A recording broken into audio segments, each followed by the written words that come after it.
Hello, I'm Svitek, 360 Creative Coach, and welcome to my vlog, where it's both my mission and pleasure to highlight my creative journey in hopes of inspiring you as well as giving you a specific takeaway, so that way your creative journey could be just a little bit easier than mine. Now, before I get into things, I would like to take the opportunity to invite you to subscribe if you haven't already. That way you get all the various lessons and episodes that I put out right when I put them out. Thank you if you just did, and thank you if you already were. It truly means a lot to me, as I hope it does to you. So, overall, not a bad week last week, and I want to talk about the good stuff because there's a lot of good stuff, but it's sometimes very ironic, also obviously very frustrating, whatever term you want to put to it, where you can have all these like quantifiable good things happening to you, but then there's this like one negative thing that is like a splinter in your mind, eats up your time quite literally, and is just this thing. So I have to be kind of vague about the situation. I can't get into too many details, but there's something that I've just been dealing with that just has been the bane of my existence, and unfortunately this has been going on for a few months now. I'm trying to just get this thing by hell or high water just resolved so I can move on with my life and everyone else can move on with their life. But there's just this thing that just will not go away. And I've spent so much time and effort for something that ultimately isn't mine to begin with, if I'm being quite honest about it. And unfortunately, this isn't like a matter of like helping out a friend and, you know, me choosing to continue to be in like a pit of despair, let's say. It's more so that I don't have a choice because there's things I have to deal with regarding that. You know, I don't have a choice in that matter. And yeah, it's just, you know, something like that.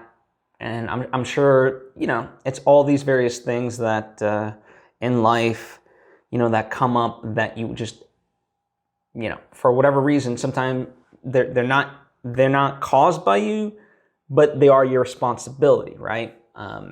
So you can not be the person that's responsible having caused the thing, but you are responsible for dealing with it. And I think people tend to forget that, and unfortunately, you know, it is what it is. And this is the thing that just eats up our creative juices, right?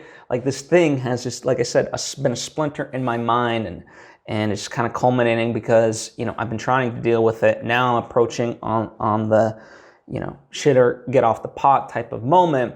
And, you know, for me, yeah, it's like, okay, well, I've tried to go about it every which way, but now there's one final thing that it's going to come down to, and okay, fine. I didn't want to have to go that route, and unfortunately, I'm going to probably have to go that route. Nonetheless, you know, so yeah, it just sucks when you have to deal with that stuff. And in a lot of ways, right, it is reminiscent of an episode I talk about when I talk about the difference between maintenance tasks and growth tasks. Like this is something that I need to handle because it's maintenance tasks. It kind of keeps me at a good status quo. Other maintenance tasks are like doing your laundry, eating, you know, showering, hygiene, and all that stuff, right? They don't advance your career, but of course you can't go your day or just life in general without these maintenance tasks. Well, this is a very annoying maintenance task that shouldn't really be a maintenance task, but I have to do it.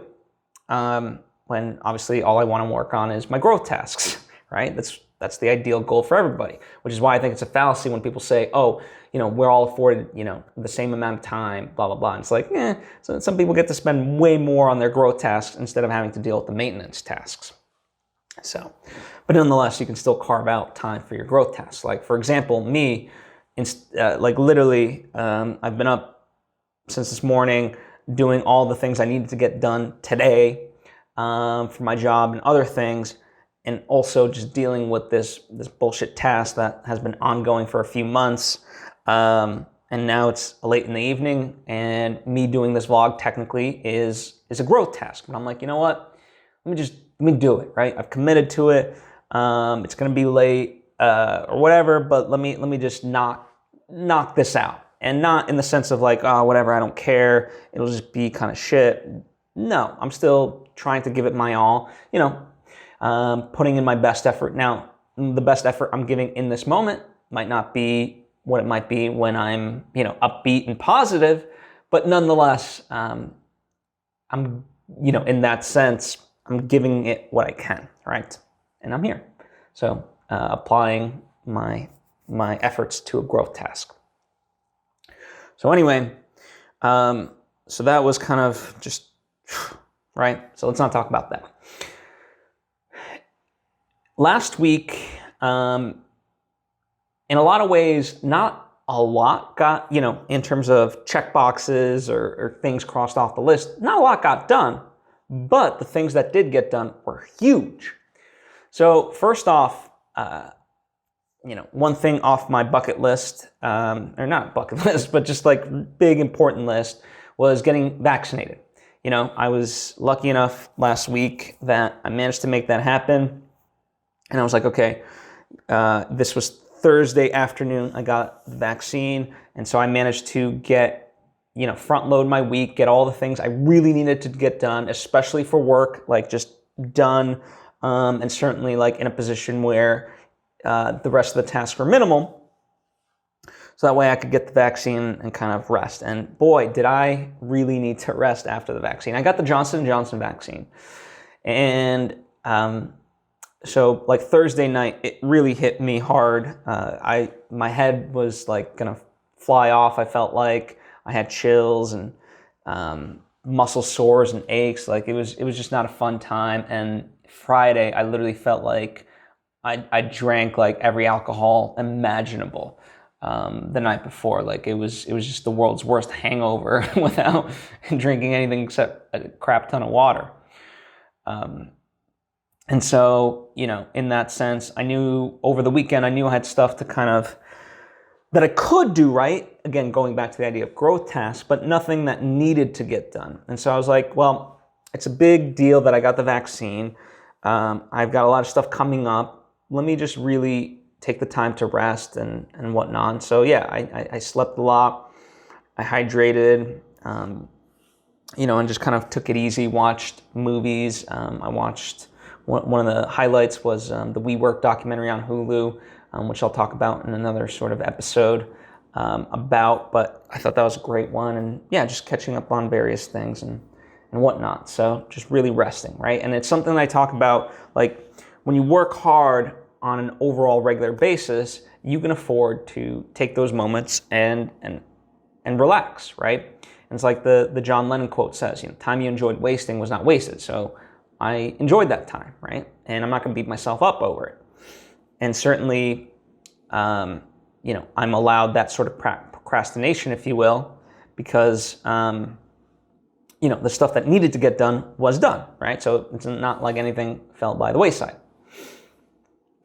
Now, before that, got a lot of other kind of things done. So good progress in terms of the pitching process. So, I've reached out to various friends that I know that are also managers and agents and so forth, and letting them know that, hey, I just finished up this proof of concept. I have a pitch deck, and I have a script, I have a synopsis, I have all these things, packaged to try to go get this movie In Search of Sunrise made. Is this a project that you yourself would be interested in representing and so forth? And so, some good kind of early responses, not like officially, they're going to take it on, but it's like, oh, you know what, this seems of interest, send me the stuff and I'll take a look. So that's fantastic, right? It's certainly headed in the right direction, nothing's solidified, and like, it's certainly, to get this movie into production is certainly going to be a long haul, but at least the right steps are being taken. Now, one of the things I was kind of thinking about for myself was, at the end of the day, there's like what I call the gentleman's budget, meaning in a perfect world, I would get $1 million to make this movie, and we can make it. And yes, like all movies, there's obstacles you have to overcome and so forth, and there's stress, but certainly it would not be the same type of stress as, a pure no budget type of film like I made with my first one. And so So that to me is the difference. Now, in my mind, I'm thinking, what would it look like as basically a shoestring budget to make this? I'm like, so in my mind, I feel like in my heart of hearts, I feel like I could make this for basically a shoestring budget of like even $20K if I really had to. Now, might not include the post-production on it, which, does, unlike my first feature film, would have some lofty costs associated with it. But I'm of the mindset that if I just have the movie in the can, meaning it's filmed, it's shot, it's on hard drives, like we have all the scenes we need, then I can get it across the finish line. And that might sound ignorant or stupid or whatever the case may be, but I just historically, I feel like if I have that momentum, I know what I need to do in post, and I know I can get it over that finish line by hell or high water, as long as I have the footage with the actors to be able to do that. So in my mind, I'm wondering, okay, what's the minimum budget for this? And for me, like I said, I'm willing to go and do that. The question is, are other people willing to do that? People did it with me the first time around with my first feature film. Now it's a matter, but this is like, this would definitely require more money, even on a shoestring budget, because it's definitely a grander vision, and definitely require more people beyond just like, a one-man crew, one-man band of me. Although on my first feature, I also did have Anthony Becerra, so we were technically a two-man crew. But what would that look like, and would people be willing to go on the journey with me? So I'm kind of asking these questions and thinking about them. And the thing that I'm thinking about, okay, what if we, could we do some sort of crowdfunding that, like, we set kind of a big goal, but if we don't reach that goal, whatever goal we kind of come up to, that becomes a fail-safe, and that's the money that we would use to make In Search of Sunrise if people were going to go on this journey with me. Now, as a fail-safe, I'm thinking, well, okay, if people really don't think we have enough money after whatever amount we would get, if it falls short of like this crowdfunding goal, could I take that money and essentially make a spiritual sequel to my first feature film? So my first feature takes place in LA with a central location of Grand Central Market, and things happen. And I was thinking, what if I took that idea and applied it to a different city with new characters? So it's not like the same characters from before. It's not, and it wouldn't be a remake because we would create a new storyline for it. But the idea would be it's a new city. We pick one specific location and we kind of tell the story of the city / our characters. And could we do that and be like, okay, if that I know I've proven that I can do that on a shoestring budget. And it'd be cool to basically go on a 2-week vacation to somewhere and just film this, right? So that's kind of what I'm thinking in my mind as an avenue. It's very, I kind of joked about it with a friend of mine today as I was talking with her, like, me, my business sense is I just drive a bulldozer through like a bunch of walls and people want to get on, they get on, but we're going to keep on going. Something's going to be made. If it's, if the immediate next thing isn't In Search of Sunrise, then it could be this, like there's just too much creativity in me spewing that I have to create this stuff. And it doesn't mean that I'm not focused, but, in that sense, to me, it's like investing. I hedge my bets, right? I aim big, but I also minimize the downside. So, if even things don't go the way intended, there's still something there. So if the ultimate fail-safe for In Search of Sunrise, the sci-fi feature film script that I've written, if that doesn't become a movie, I could always turn it into a book, right? That would be the fail-safe for that. If there is some money through this that, is crowdfunded, there's the potential. It's like, okay, well, we can't make In Search of Sunrise, but let's make a movie for people, right? And let's get that made and whatnot, right? So these are kind of things that I'm kind of thinking about. The other thing that I did with In Search of Sunrise is I've submitted the proof of concept, which is basically a 4-minute short film, to various short film festivals. And I've submitted the script to script competitions. Not that many, just a couple select ones that, you know, would be fun to be involved in if they select us, right? So for example, the big one for me would be Austin Film Festival. Like that would be a fun one to participate in. And especially if I could participate with both, you know, short film and the script competition, that would be cool, you know. But then a few other ones here and there. But yeah, that's kind of what I've been up to. I also did receive some really great news regarding another project of mine that I've been working on for a long time. Unfortunately, I can only give a tease, and that the tease I just gave is as much as I can give. But soon enough, I'll be able to kind of expand upon that, and when I do so, it'll be really fun. Really, really exciting stuff coming down the pipeline on a couple of projects. So, yeah, that's kind of what I've been up to.